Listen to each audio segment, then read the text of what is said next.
This feature. This is when we love talking about money, but in a helpful way because spending is something that we need to regulate all the time. And what we do most of the time, what we are supposed to be saving, we take it into the fund budget and we end up not saving as much as we do. So what do we do to make sure that our fund budget does not actually cripple our savings, does not cripple even our debt money, because we need to make sure that we consolidate all these things and we don't overspend ourselves. So that's what we're talking about today in our Money Matters feature. What is fun money and how can we build a fun money budget that feels joyful and sustainable? Sticking to a rigid budget can feel suffocating if you've ever felt like you're spending and your plan is more of a punishment than empowerment. Maybe you might need to sign up for what is called a fun budget. You need to actually work on this one. Spending on things that make you happy isn't just emotionally rewarding, but it's also biologically rewarding. When you buy something fun, your brain lights up with feel-good chemicals, and the real rush is when you know that actually you've rewarded yourself for something. Well, we're going to be speaking to Gerald Mwandiambiara, who is a financial planner and CEO of Sugar Creek Wealth, on this one. Gerald, welcome on the show. Good morning, and good morning to all your listeners. Hey, we love this one because we're not talking about debt today. We're not talking about our problems today. We're talking about fun. And someone would say, guys, are you being responsible here? Or should we be talking about fun when you're speaking about money? Yeah, we should definitely be discussing fun and entertainment budget, because at the end of the day, when you wake up every morning and go to work, at the end of the month, you want to feel rewarded. Mm-hmm. You need to feel that you have achieved something. And if it becomes a bit of a routine, like you're a hamster in a wheel, you start to reach a situation where, you get frustrated and you don't actually get to enjoy the fruits of your labor. So yes, it is very important as part of your budgeting process to counter and count in entertainment and fun. The trick around it is that don't be overwhelmed or don't overdo it. The problem with the fun or entertainment budget is that most people choose to use those resources on things that become addictive. And that's where the problem starts to rear their ugly head, because if you invest your fund budget in alcohol or invest your fund budget in gambling, you start to have a scenario where you going to become overwhelmed, because more and more of your money ends up going to your fund budget, and then it becomes counterproductive. But it's important. There's ways you can incorporate entertainment into your monthly savings. Okay, we'll come to that because I think that's important. Let's investigate what you're saying. So just because it's fun, it doesn't mean it has to be irresponsible. Is that what you're saying, Gerald? Yes, there's fun budget and there's fun things which you can do which end up leading to unintended consequences. Okay. So, you need to be responsible in how you plan your entertainment and what you consider as entertainment. And, that's such an important thing because at times our fund budget dominates our entire budget. So when you speak about your fund budget, I think it includes the Netflix streaming. I think it includes the snacking every single second day. That's part of the fund budget. But at times you think the fund budget is just when I go out to party, but it's also part of your regular usage of streaming facilities, whether you a gamer, how you buying those games every month. I think it's consolidating all those things in a way whereby that, this is not just an entertainment budget, but it's really a budget that's going to last you the entire month and you're not going to cheat on it. Definitely. I mean, you mentioned gaming, you mentioned online streaming. All those are part of our entertainment budget, and we need to basically plan ahead for them. It's much better for you to have a contract or buy a package with unlimited data, for example, as opposed to buying airtime bundles every 2 or 3 days, which adds up being much more from a cost perspective. So we need to apply our minds into how we spend responsibly on the things we consider as entertainment. If you're someone who goes out with friends at least once or twice a month, plan ahead. Know how much you're going to budget. Take cash to the venue. Don't take your card, so that once your money is exhausted, you basically are forced to actually be responsible with your funds. When it comes to things like alcohol, that's a big one. Try and limit your alcohol intake and your alcohol budget.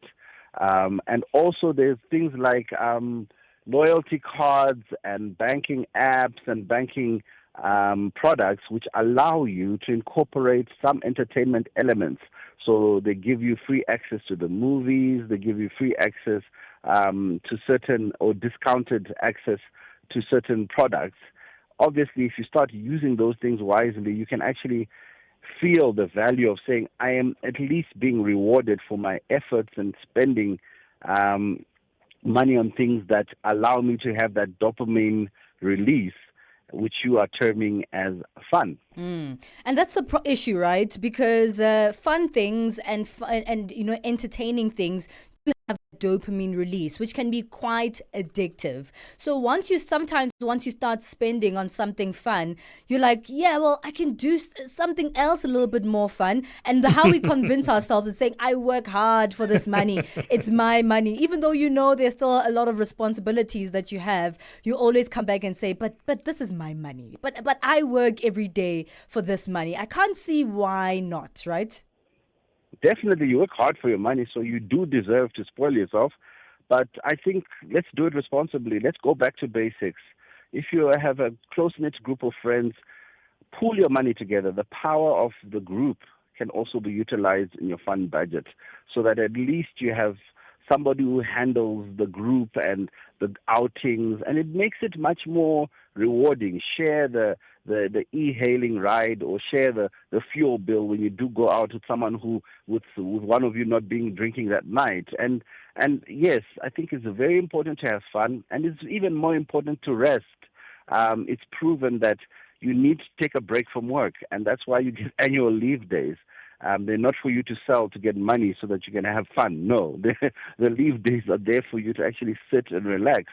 So as part of your fun, budgeting, and entertainment, plan a holiday every year. It's very important to get out, switch off your phone, disconnect, and just reconnect with yourself. I think the reason we all feel guilty about having fun is because we think that everything else is more important, but it's not. It is important to give yourself time. If you're someone who doesn't have money to go out with friends, etc., then rather invest in something like online streaming, where you can watch things on TV, but at least you're enjoying something.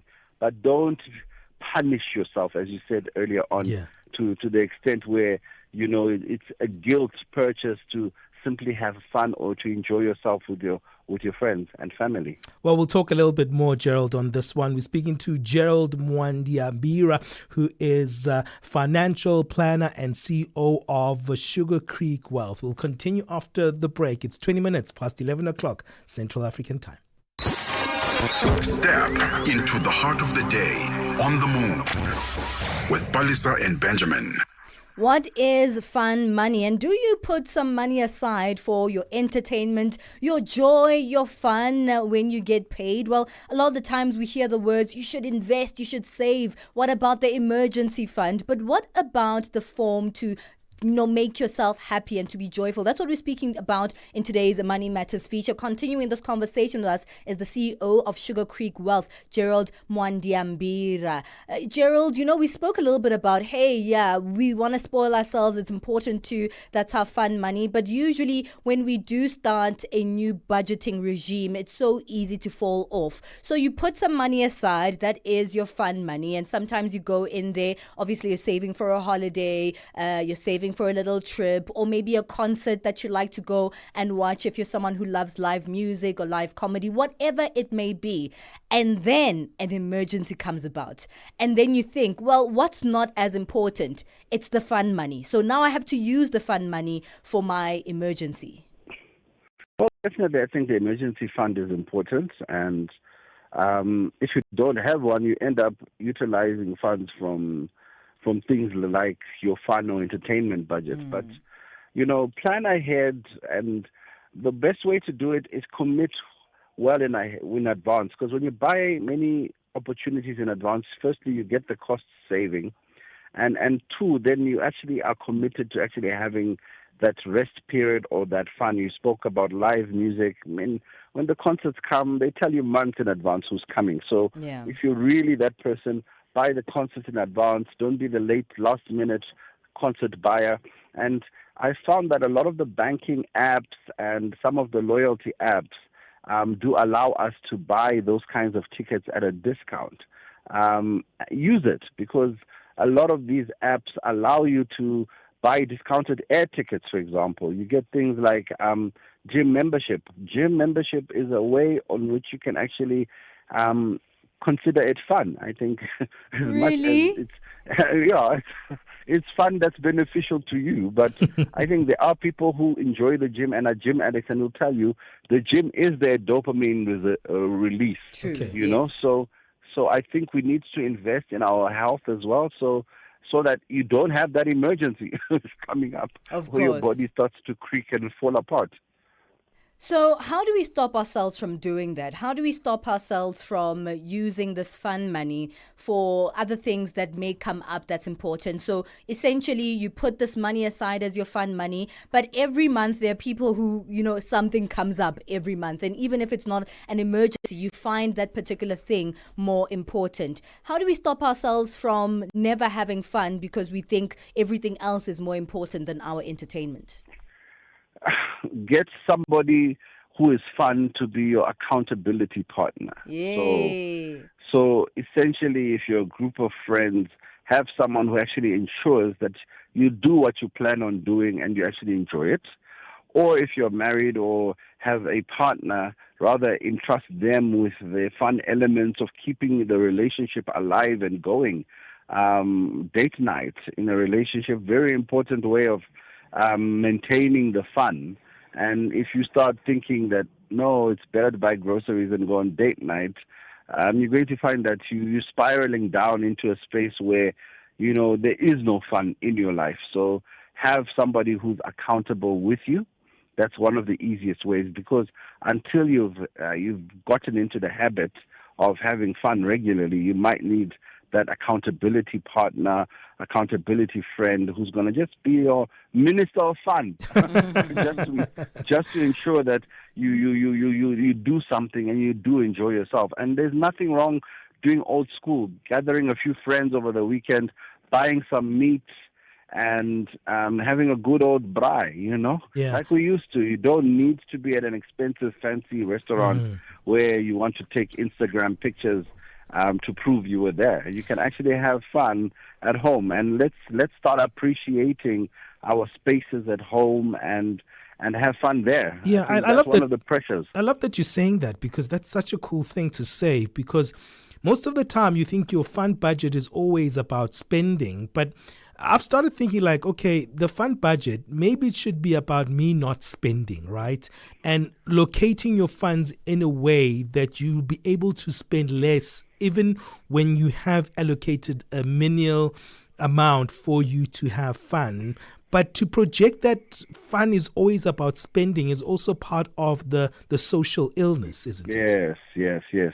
Fun has been associated with spending. We had Durban July last weekend. Every Tom, Dick, Harry, cat wanted to be there because of fear of missing out. But, you could have had an equal amount of fun by having the Durban July on TV, having a few friends over and enjoying each other's company. You can hire out or buy a karaoke machine and have karaoke at home. You can have a games night and play 30 seconds and do things that are fun, which don't necessarily need to break the bank balance. And I think that's where we're coming through, where don't associate fun with social media, because social media will make you spend, because ultimately those algorithms and the people who are pushing the advertisements want you to go to the venue. They want you to take the picture in front of the mirror or with the DJ in the background. You know, they want you to project that you had fun because you were there.